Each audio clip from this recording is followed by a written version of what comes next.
Hey everyone! Today, I'm going to show you how to restart your iPhone without using the side button.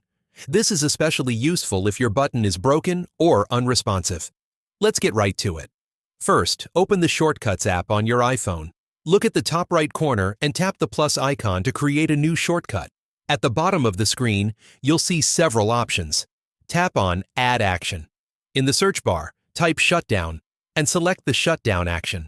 Now, tap on the word Shut Down within the action to change it to Restart. Next, tap the share icon at the bottom of the screen. A menu will pop up.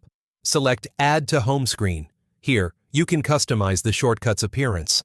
Tap the shortcut name and change it to something like Restart iPhone. Then, tap the icon to choose a color and a symbol that you like. Finally, tap Add in the top right corner. The shortcut will now be on your home screen. To restart your iPhone, simply tap the new shortcut icon. A confirmation window will appear. Tap Restart, and your device will restart shortly. And that's it.